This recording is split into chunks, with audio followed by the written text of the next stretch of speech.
SDC News. One U.S. Marines land in the shadow of a long-prepared defense. Iran signals it is ready.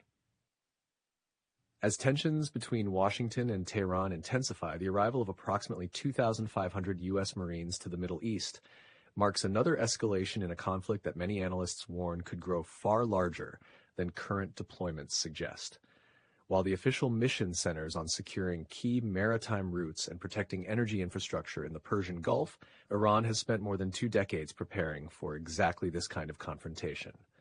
The deployment comes amid ongoing U.S. and Israeli strikes on Iranian targets and retaliatory Iranian attacks on commercial shipping and energy facilities throughout the Gulf region.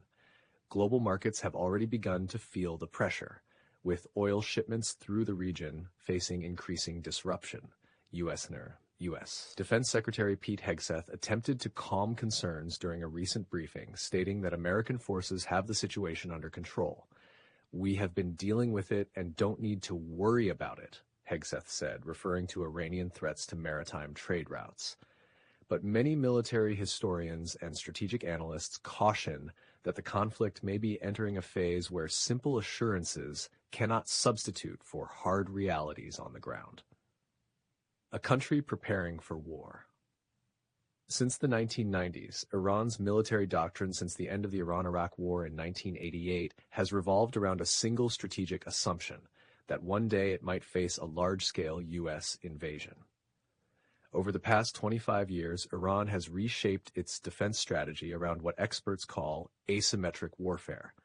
Rather than attempting to match the United States in conventional military power, Tehran has invested heavily in systems designed to make any invasion costly and prolonged.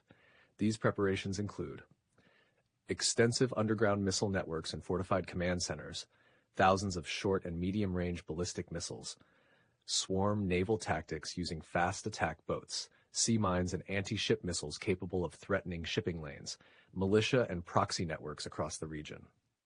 Iran's Revolutionary Guard Corps, IRGC, has also developed layered coastal defenses along the Strait of Hormuz and nearby islands, territory that sits astride one of the most important energy choke points in the world. Roughly 20% of global oil supply passes through the Strait of Hormuz, making any conflict there instantly global in its consequences. The geography problem. For American forces, geography remains one of the most difficult challenges. Even small islands near the strait can be heavily fortified, and operations in the region would require sustained naval, air, and logistical support over long distances. Military planners have historically warned that seizing or holding strategic islands could quickly escalate into wider regional fighting. Critics of the current deployment note that 20,500 Marines represents a relatively small force in the context of major Middle Eastern conflicts. During the Iraq War, for example, the United States rotated millions of service members through the theater over nearly 2 decades in an effort to stabilize the country following the 2003 invasion. That experience continues to shape debate about whether limited deployments can achieve long-term strategic goals in the region. Questions about war reporting. At the same time, controversy is growing around how the war is being communicated to the public. Some critics accuse Defense Secretary Pete Hegseth and other officials of downplaying casualty figures, operational setbacks, or broader risks, arguing that early reporting in modern conflicts often presents a simplified picture that later proves incomplete. Military historians note that war statistics are frequently contested in the early stages of conflicts, particularly when governments seek to maintain public confidence or strategic advantage. Accurate casualty figures, battlefield outcomes, and operational costs often take months or even years to fully verify. A conflict with global stakes. Beyond the battlefield, the consequences of a direct U.S.-Iran confrontation extend far beyond the region. Iran has already demonstrated its ability to threaten international shipping, energy infrastructure, and cyber networks, and the conflict risks drawing in regional powers as well as U.S. allies. Markets have responded nervously, with energy analysts warning that prolonged instability in the Persian Gulf could send global oil prices sharply higher and disrupt supply chains worldwide.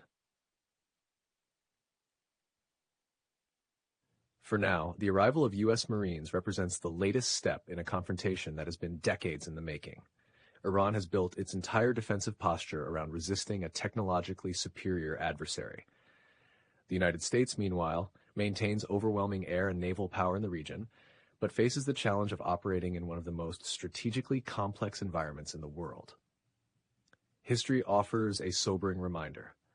Conflicts in the Middle East have rarely followed the quick timelines predicted in their early days. As the first boots touch down and warships patrol the Gulf, the question facing policymakers and the public is whether this deployment marks a limited operation or the opening chapter of a much longer struggle. SDC News. One U.S. Marines land in the shadow of a long-prepared defense.